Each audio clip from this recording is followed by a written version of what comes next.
মধ্যে যে সারা রাত কাল অনেক ঘটনার কথা আমরা শুনছি, সারা রাত ভর অনেক গুজব, অনেক ঘটনা ঘটেছে এবং গুজবও অনেক ঘটেছে।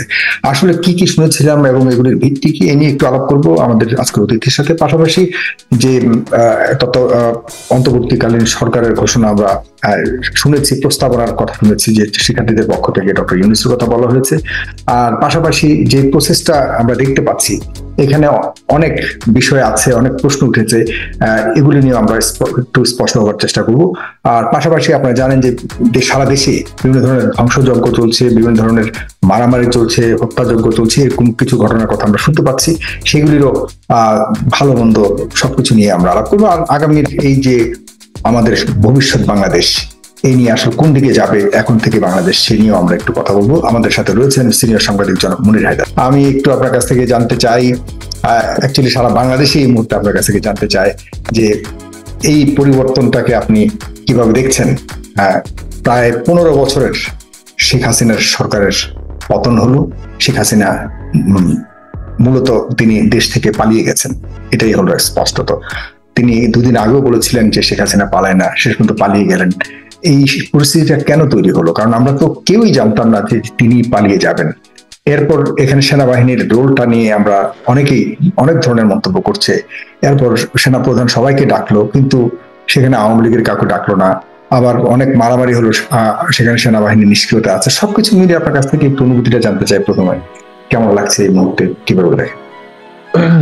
ধন্যবাদ। মানে প্রাথমিক অনুভূতি ভালো লাগছে।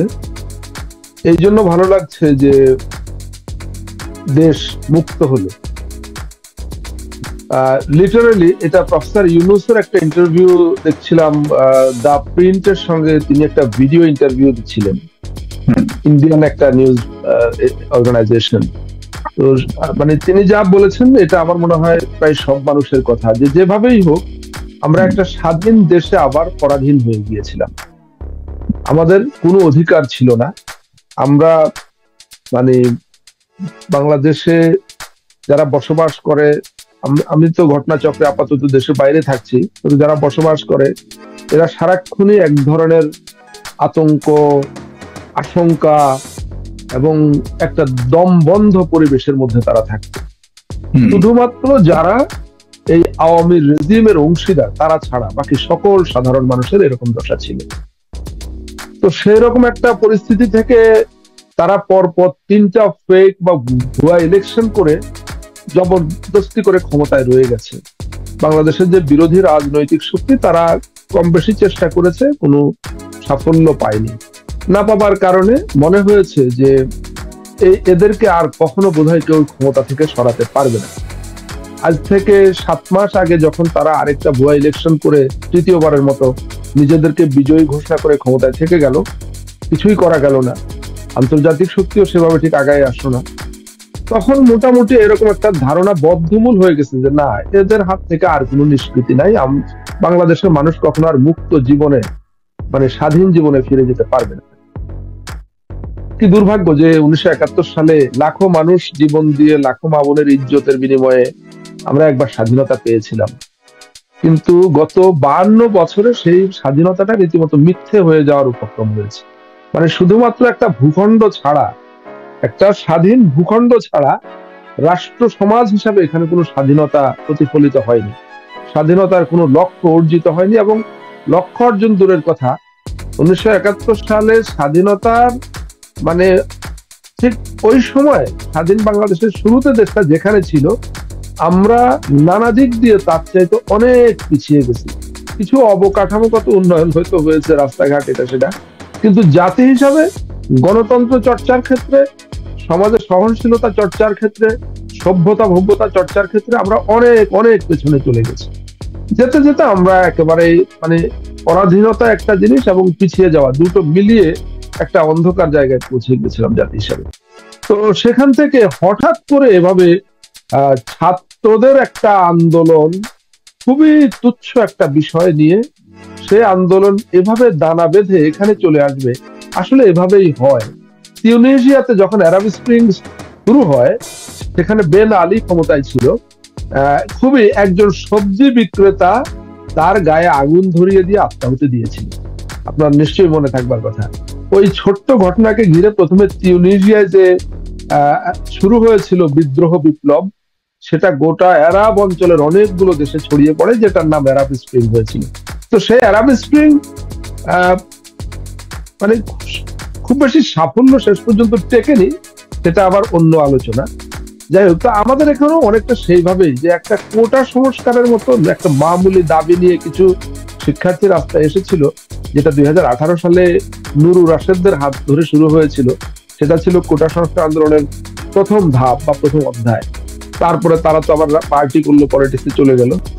ইস্যুটা অনেকটা হারিয়ে যাওয়ার মতো। আবার মানে এটা হাইকোর্টে নিয়ে গিয়ে একটা পক্ষ এটাকে নতুন করে সামনে নিয়ে আসে। তো এই কোটা সংস্কার আন্দোলন যে সরকার পতনের এক দফায় আসবে এবং শেখ হাসিনার মতো এইরকম একজন স্বৈরশাসক বললে তাকে আসলে আন্ডারমাইন করা হয়, এইরকম একজন টোটালিটারিয়ান মাফিয়া শাসক, তার যে এভাবে পালিয়ে যেতে হবে, কোনো কিছু ঘোষণা দেওয়ারও সুযোগ পায়নি। একেবারে অনেকটা রাতের আধারে পালিয়ে যাওয়ার মতো করে, দিনের আলোতেই গেছেন কিন্তু যাওয়াটা অনেকটা রাতের আধারে পালিয়ে যাওয়ার মতো করে বোনকে সঙ্গে নিয়ে।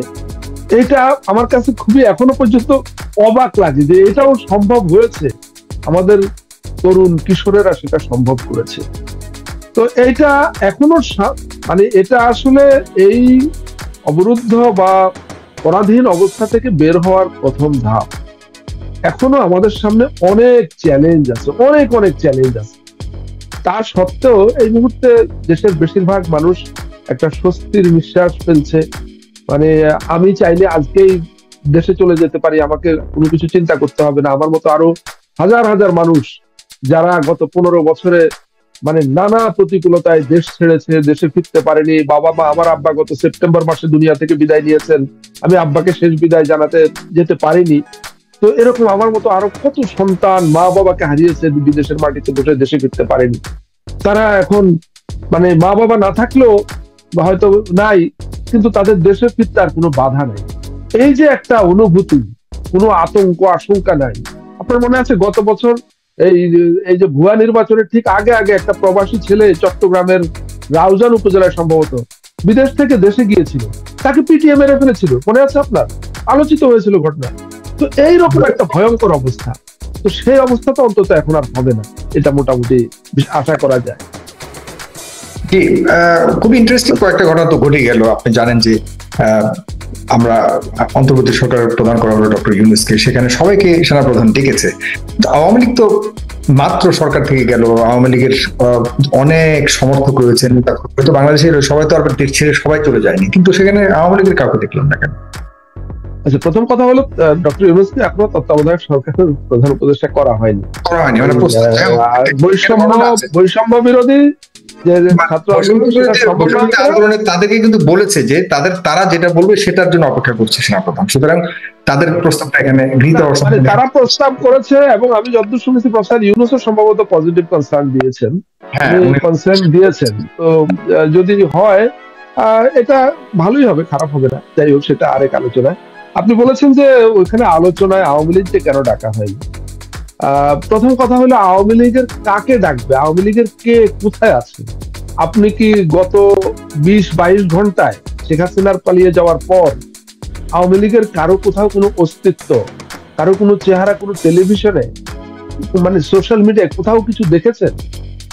কোথাও আওয়ামী লীগ নাই, প্রথমত এক। দ্বিতীয়ত, যদি থাকতো আওয়ামী লীগকে কেন ডাকবে? Awami League is no more a political party. এই বিপ্লবের, গণবিপ্লবের মধ্য দিয়ে, এই অভ্যুত্থানের মধ্য দিয়ে আওয়ামী লীগের কবর হয়ে গেছে এবং আওয়ামী লীগ একটা ভয়ঙ্কর সন্ত্রাসী দল হিসেবে চিহ্নিত হয়েছে, রেকগনাইজ হয়েছে, এটা স্বীকৃত হয়েছে গোটা জাতি কর্তৃক। তারা গত 15 বছর তো তারা বিরামহীন সন্ত্রাস চালিয়েছে, শিক্ষাঙ্গন থেকে জনপদ চালিয়েছে, গোটা দেশটাকে জিম্মি করেছে। কিন্তু গত 3 সপ্তাহে এই ছাত্র জনতার অভ্যুত্থানের বিরুদ্ধে তারা যা করেছে, ছাত্রলীগ যুবলীগ, সর্বশেষ গতকালকের হিসাবেই দেখলাম একটা পরিসংখ্যান এসেছে যে এই আন্দোলন দমানোর জন্য 1500 1500 আগ্নেয়াস্ত্র এই সন্ত্রাসীদের হাতে তুলে দেওয়া হয়েছিল এবং তারা, আমরা বিভিন্ন জায়গায় দেখেছি তারা গুলি করে মানুষ হত্যা করেছে। এমন ভয়ঙ্কর সন্ত্রাস করেছে আওয়ামী লীগের সন্ত্রাসীরা যে তারা অগণিত মানুষকে হত্যা করেছে। পুলিশের গুলিতে মানুষ মারা গেছে আমরা জানি, কিন্তু শেষের দিনগুলোতে পুলিশ আর সেভাবে গুলি করেনি। শেষের দিনগুলোতে যত মানুষ হত্যার শিকার হয়েছে এগুলো আওয়ামী লীগের সন্ত্রাসী, সশস্ত্র সন্ত্রাসীদের গুলিতে বা তারা পিটিয়ে কিংবা কুপিয়ে তারা হত্যা করেছে। এটাকে আমি বলবো যে এটা সেই হিটলারের নাজি পার্টির মতো, একেবারে টোটালিটেরিয়ান।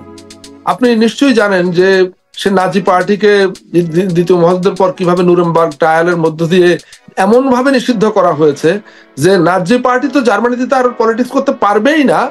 কোনোদিন কোনো কালে কোনো ব্যক্তি নাজি পার্টির মেম্বার ছিল, সদস্য ছিল, তারাও কখনো পলিটিক্স জার্মানিতে করতে পারবে না।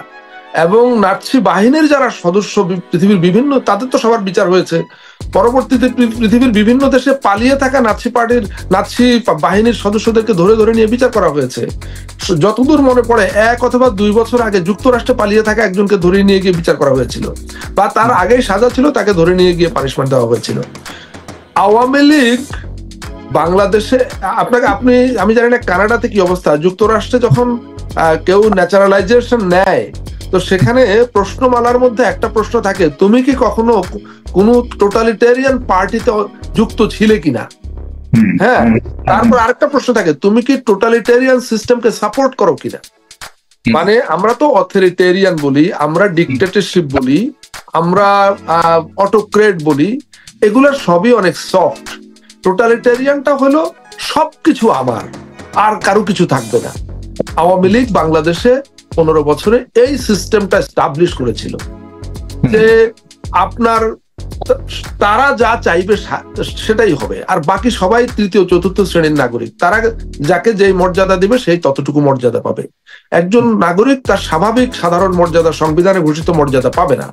তারা, আপনি সরকারি চাকরি থেকে শুরু করে বেসরকারি চাকরি, আপনি জানেন ঢাকা শহরে যে সমস্ত প্রাইভেট মিডিয়া হাউস আছে এগুলোর কি পজিশনে কারা বসবে সেটা সরকার আওয়ামী লীগ ঠিক করে দিত। হাজার হাজার সাংবাদিকের চাকরি চলে গেছে, শত শত সাংবাদিকের চাকরি চলে গেছে শুধুমাত্র তাদের সাপোর্টার না হওয়ার কারণে। এবং ব্যবসা বাণিজ্য কে কতটুকু পাবে না পাবে, ব্যবসায়ীদের সংগঠনে কে কোন পজিশনে থাকবে না থাকবে, এটা অকল্পনীয় যে আপনি এফবিসিসিআই এর প্রেসিডেন্ট, সেক্রেটারি বা বোর্ডের মেম্বার কারা হবে গভর্নমেন্ট ঠিক করে দেয়। বিজিএমই এর প্রেসিডেন্ট কে হতে পারবে কে হতে পারবে না গভর্নমেন্ট ঠিক করে দেয়। একটা জেলা পর্যায়ের চেম্বার অফ কমার্সের বা বিজনেস অ্যাসোসিয়েশনের শিল্প বণিক সমিতির প্রেসিডেন্ট, সেক্রেটারি কে হবে গভর্নমেন্ট ঠিক করে দেয়। মানে এটা একেবারেই সেই নাজি পার্টির টোটালিটেরিয়ান সিস্টেমে চলে গিয়েছিল। সুতরাং আওয়ামী লীগ আর কোনো রাজনৈতিক পার্টি হিসেবে অবশিষ্ট ছিল না। প্রথমত তাদের সবাই পালিয়ে গেছে, কারো কোনো অস্তিত্ব ছিল না। দ্বিতীয়ত এটাকে ডাকার আর কোনো কারণ নেই। আওয়ামী লীগ আর কখনোই বাংলাদেশে কোনো পলিটিক্যাল পার্টি হিসেবে কখনোই আর ফিরে আসবে না। এটা ইতিহাসের আস্তগুড়ে নিক্ষিপ্ত হয়ে গেছে। আজকে আমি এখানে পরিষ্কার ভাবে বললাম সাইফুল, আওয়ামী লীগ ইতিহাসের আস্তগুড়ে এমন ভাবে নিক্ষিপ্ত হয়েছে এটা আর কোনোদিন ফিরে আসবে না। 75 সালে শেখ মুজিবুর রহমান সাহেব যখন বাকশাল কায়েম করেন তিনি নিজে আওয়ামী লীগের কবর দিয়ে